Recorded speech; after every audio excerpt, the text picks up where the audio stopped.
It's me, Mario! Hi, I'm Alka, and this is ScuttlePirate Bandy. This is a ROM hack that I made for SimpleFlips' first ROM hacking competition in 2018. So, SimpleFlips announced his first competition at the end of April, and at that time, I was working on Super Mario Star Road. But I've always wanted to make a ROM hack for SimpleFlips, and this was just the perfect opportunity to do that. I had I was trying to make another ROM hack for him at one point, but it was just garbage. It wasn't good at all, but it wasn't meant to be good. So this was just a chance for me to kind of, I thought of this as a chance for me to show off what I'm capable of to people, because he would be live streaming it. It was guaranteed to be live streamed, and of course I couldn't pass up that opportunity for a creator such as him not to play something I made. So the competition only lasted a week, so I had a week to make a ROM hack, and I made this. This is the ROM hack I made, called ScuttlePirate Bandy, and the theme of the competition was Nathaniel Bandy, which was a YouTuber, well, is a YouTuber. And there was a joke going around on SimpleFlips' channel about Nathaniel Bandy, particularly about him being a scuttlebug, and amongst other things. So, I guess how I interpreted this competition theme was, okay, Nathaniel Bandy is associated with scuttlebugs. What's a scuttlebug associated with? Hazy Maze Cave. You know, that's where the whole Scuttlebug Jamboree thing is from. It's from the Watch for Rolling Rocks video, which is in Hazy Maze Cave. So, well, if I make a level that's like Hazy Maze Cave, and that's the concept. Make it Scuttlebug themed level with Nathaniel Bandy in it. And for some reason, he's a pirate now. I don't know where the idea came from, but it just kind of formed. I guess I just wanted to make a pirate ship or something. It's a cavern, you know, it makes sense for water to be in the cavern. So this message right here, if there was a bug in Super Mario 64 editor where I disabled the castle messages when you collect a star, but that only applies to stars that warp you out of the level. But the 100 coin star does not warp you out of the level, so the castle messages still show up when you collect 100 coin star. So the messages will show up when you collect 1 star, collect 3 stars, 8 stars, etc. All the star messages for the castle. And I noticed that because I was collecting the 100 coin star first, that it would pop up only for that one. So I changed the text to be like, this only shows up if you collect the first 100 coin star first. And SimpleFlips did that regularly, so I added that little call out to him. And it actually did happen. He did collect 100 coin star first, and that did appear first. So I got him, I guess. So a lot of these stars are just typical stars in this cavern. The story here is that you are playing as SimpleFlips, even though that one message did. There is a message in here that says Mario, which I've not noticed until I recorded this video. That it's oh, Mario did this, but no, this is meant to be SimpleFlips. As the bottom at the beginning explained, this is indeed Mr. Flips himself, and he's exploring this cavern to find Nathaniel Bandy, which is up here. Here he is, Nathaniel Bandy.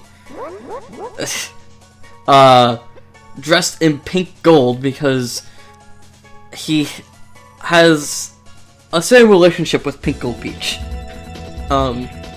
If you ever watched Nathaniel Bandy. And this is Rainbow Road from the N64, which fit because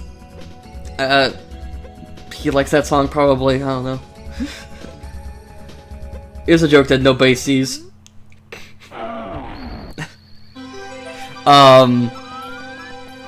The star spawns over here for this. I think this is probably at point, at the origin point, but or not the origin point, where the spawn, because the way stars work from a boss in Mario 64 is that it spawns at a particular point in the level, and you have to manually change that if you want to change where the star spawns. So that might be the default spawn position for it, or I might have purposely put it there because it's funny.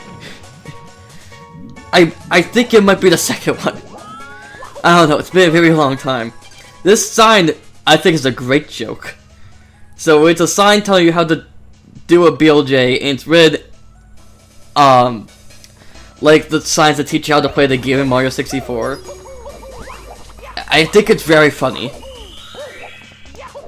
And I think it also went very well during the live stream as a joke. So I'm glad about that.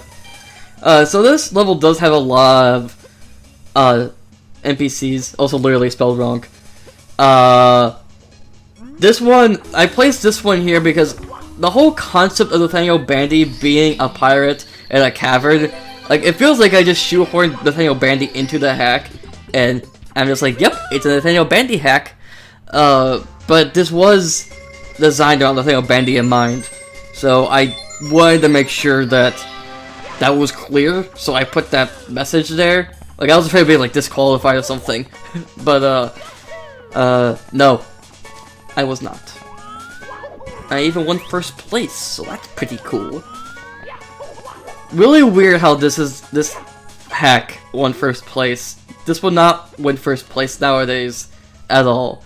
But at the time, this was very impressive because of the level design. Like, it's pretty solid for the time. This hack was even compared to Super Mario 64 Sapphire during the live stream, and I was very flattered by that because that was a very impressive hack at the time, and this was the first hack that anybody had played from me. First hack that was even seen online that I made, so that meant a lot. So over here is Piplup Guy, also known as Jet Erickson. So this commenter in SimpleFlips' comments would always count how many GBJs, there were. Like, if there wasn't a GBJ in the video, he would say that there wasn't one in the video and increase the counter, and it would be reset whenever there was a GBJ. And a GBJ is just a soft lock, which, if you don't know what that is, it's just you get stuck in the game and you can't, like, exit the level, you have to reset. So it's pretty much if the game just crashed, but you're just permanently stuck, and the game didn't actually, like, stop working. So that was a little joke, and the binary there reads "shoutouts to SimpleFlips" if you decode that, which someone actually did. I remember a comment saying that they did that a while ago, and there was someone who played this hack, and I commented on right when it, like, released. There were several people who played it. DGR even played it, which was wild. Really crazy. Just like 13-year-old me making little funny SimpleFlips hack about pirates. Woo. But yeah, this hack means a lot to me. I'm very nostalgic for it, and I just care a lot about it. Obviously, it means a lot to me seeing that it kind of defined a part of my life. Being a Romhack creator, this is what really started that, and how I became relatively well known online. Also nice. In the ROM hacking scene, and was able to do various cool things with people. So I'm very happy about that. And it's a pretty good hack. I think it still kinda stands as just like a solid hack to play. Even nowadays, it's really fun, in my opinion. And also, here's a secret. Well, I shout out Mayro because I was working on a hack for her at the time, which DJR actually found. So this is not an exclusive secret that nobody has found. DJR actually found it, which I thought was really cool that he went and found it, because the sign hints towards there being a secret involving BLJs, and there it is. Also, exiting crashes the game. There isn't a whole ton more to say about that hack, though. It's just a Nathaniel Bandy themed hack. I wanted to incorporate several Nathaniel Bandy related things, and also just Super Mario 64 ROM hacking jokes. Obviously, there's the Scuttlebug cavern, so that's like Nathaniel Bandy. And there's also the Paragoomba Bandies in that one room, which are just kind of abominations. They're flying abominations, and nothing more. But that was another thing that was linked with Nathaniel Bandy at the time, because Nathaniel Bandy, it's Nathaniel Bandy every time. So I think this hack is still really good nowadays, and I am very proud of it still, for being made all the way back then. Now, this is not the only hack that I'm showing today. I'm also showing another hack, because after SimpleFlips played this live on stream, I decided to go ahead and make a hard mode version of this hack and release it like a few days after. So this was made in like a day, because I felt like it. And this is ScuttlePirate Bandy hard mode, which, wow, I wonder what's so difficult about this one. So all of the text is the same as I will be showing here, but the level is a bit of a design change. But other than that, the hack is the same.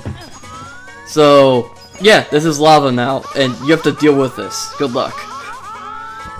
The design is actually pretty clever though, so I don't think it's that bad. It's just kind of okay. Like, sure. So I literally just took the model and just put lava and changed the design a little bit for it to be more difficult.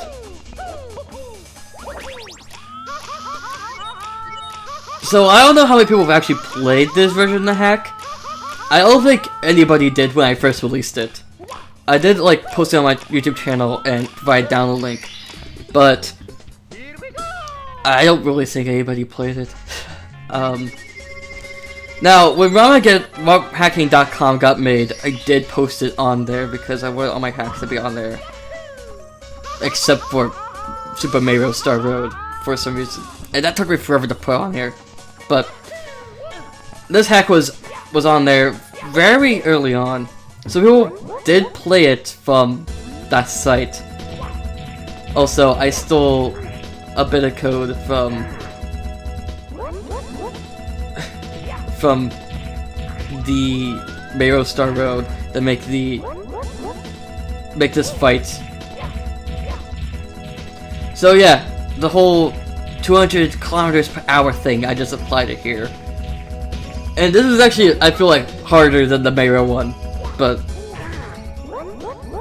it is only one hit, and the same dialogue, and the same star placement. So like I said, this hack is mostly the same, just a tiny bit different. So I guess I could talk about just the development of the original hack while you watch this version. So like I said, only had a week to make the hack, and it was in April, so I still had school. But I remember spending 4 days in total actually working on the hack, which is kind of insane. I can't believe I did that. Like 2 school days and the weekend. And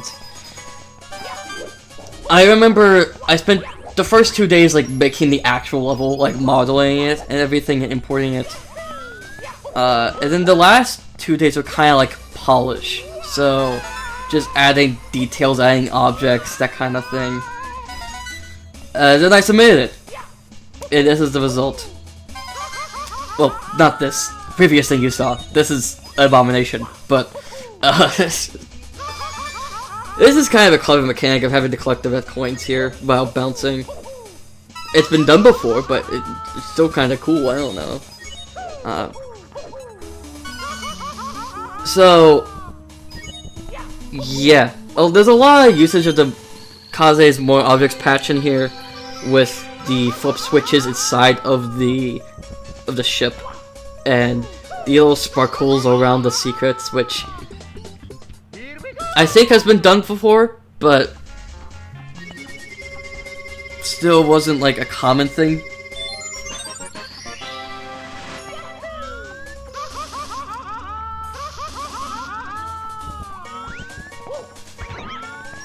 You gotta love how like the ship is just floating in midair.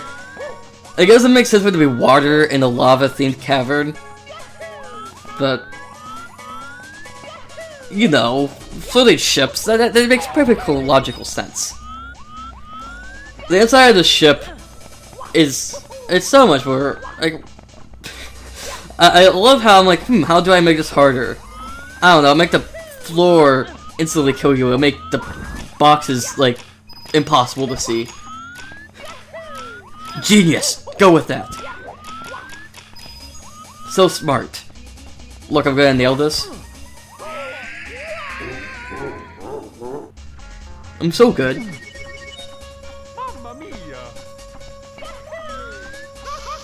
So the bob-ombs in the level have Toad's face put onto them, and I had that idea. I usually brainstorm ideas while pacing around outside. It helps me think, and I came up with that idea.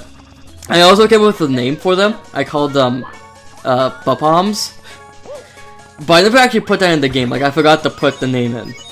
But that was a canonical name, and then some other person played the hack and called them that. And I'm like, hey, you came up with the name I came up with. So I was afraid of like stealing that name from them, or having it look like I stole the name from them, even though I came up with it first. Like putting in like a later hack.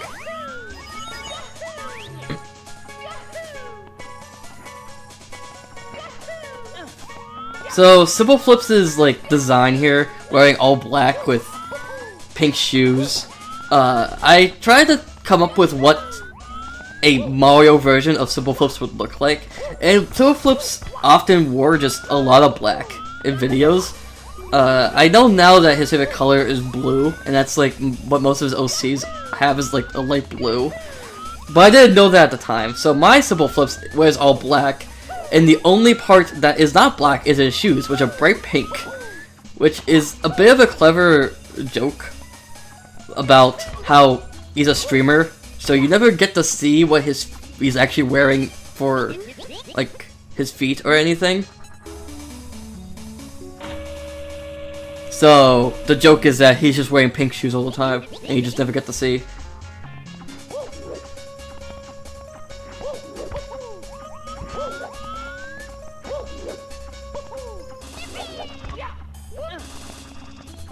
So this hack did very well, like I said. It won the competition that I submitted it for, and got played by a lot of people. And I remember the day that I found out that I won. I think it was the same day that Mario played Super Mario Star Road, actually. And I was about to go to bed, and I was lying down, and I just was like, I'm gonna take a look at my phone, because I feel like it. You know, maybe I got like an email or something. So I looked at my emails, and I saw that I got a email from SimpleFlips with his like actual name there and everything. And in that email, it said that I had won the competition, and I was just completely gobsmacked. I just like sitting there, like the scream face on my face, and just for a little bit, just not really moving. It was just really crazy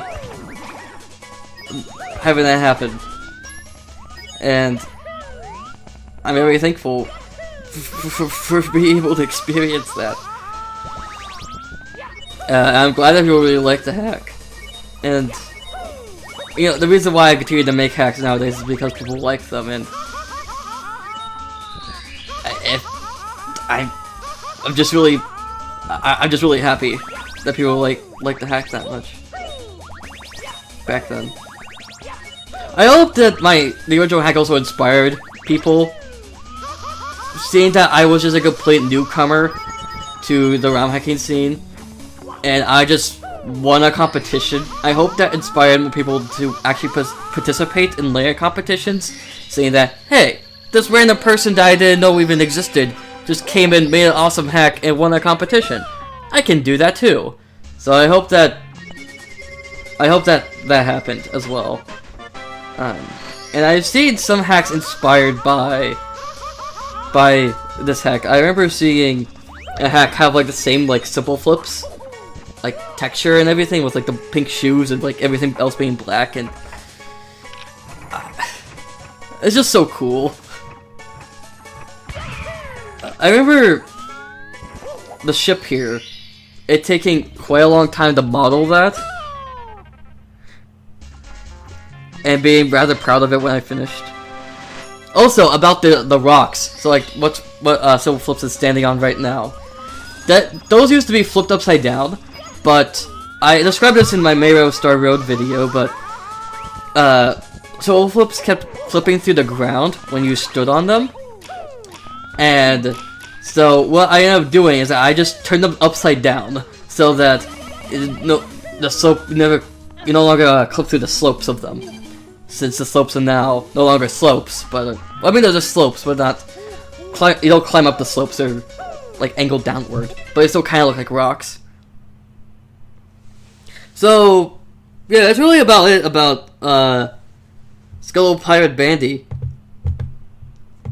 It's a really simple hack about Nathaniel Bandy, and it won a competition somehow, which is still mind-blowing to me, even to this day, that happened.